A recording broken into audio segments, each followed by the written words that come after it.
guys, Varkimoto back.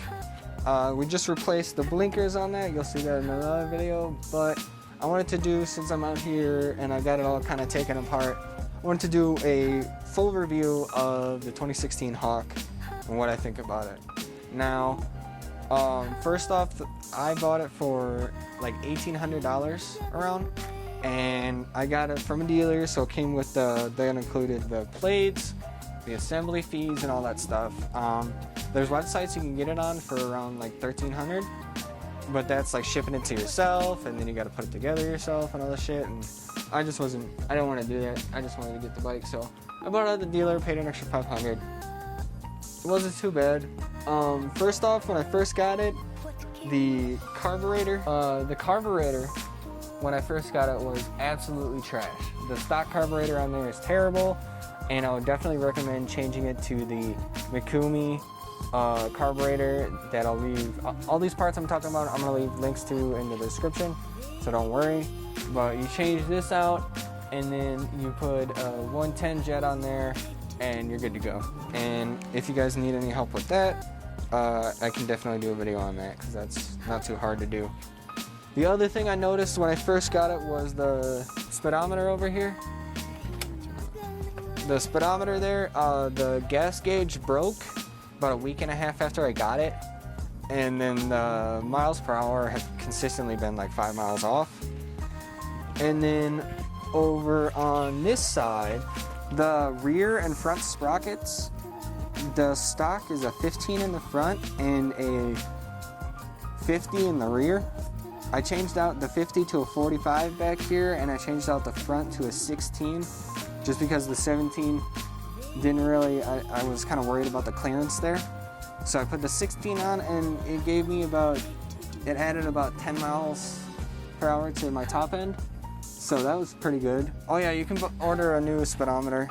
I'll leave that in the description too, because that guy, he just sells them through like PayPal, and it's like a digital speedometer, so that's pretty good.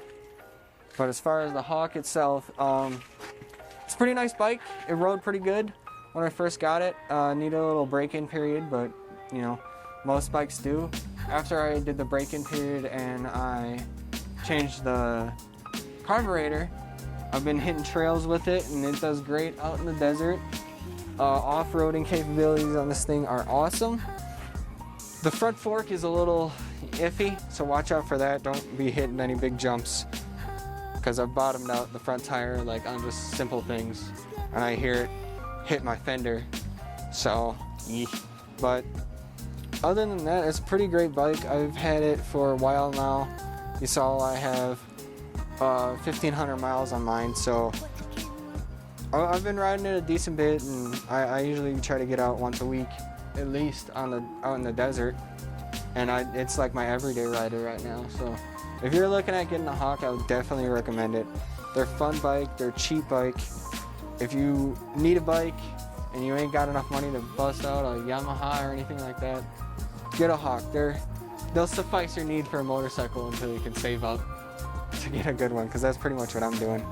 I pretty much got this one because I found out about it online, and it was pretty cheap, and it's a 250, so it was good for me to get back on bikes. And then once I upgrade, the lady behind the camera there, she can get a bike, so I'm gonna give this to her when I get a new one. But the only other things I've really done to it, come up here, dear. The only other notable things I've done to it is obviously put stickers everywhere. I have my rain mount. I have brush guards here. These I'll leave the link to on Amazon. They're pretty good brush guards. They held up in that video where I dropped this thing twice. I dropped it twice on each side, and both brush guards are totally fine. So they're pretty good. These ones are pretty good. I got the MSR dual sport mirror just because you have to have a mirror or I'm gonna get pulled over. I don't really use it. I always just shoulder check on the bike because it's easy.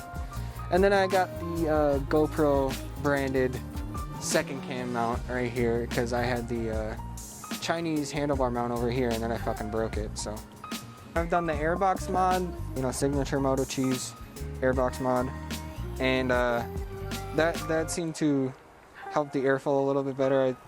I'm thinking about trying to just make that a cold air to get a little bit more intake, but I'm going to do that once I get my exhaust on there. And the exhaust you can get on Amazon as well for about 170. And in Motocheez, again, Motocheez's video, he had to bore out because the exhaust manifold, the holes were too small for his engine. The engine bolts were a ½ inch, and I think he said the ones that came out of the exhaust were like a 1/4 inch or something. But I don't know, we're gonna see when we get mine, so I'll be doing a video on that once I get that. And that's about it for the Hawk, guys. So if you guys are interested in getting a Hawk, definitely look one up. Definitely try to find one. They're hard to find, but they're definitely a fun, cheap little toy. And if you got like a younger son or somebody that's looking at getting their first bike, this is a good one to get them on, because it's easy to handle and it's not too much power. They're not going to do a backflip if they wide open it in first gear, you know. Alright guys, well thanks for watching my review of the Hawk. Definitely get a Hawk if you're looking for a cheap budget bike. It's something fun to dick around with, and you can definitely drop it a few times and not worry about it busting up. Don't forget to hit subscribe and like, share with your friends, your mom, your cousin, and of course that weird neighbor Jimmy.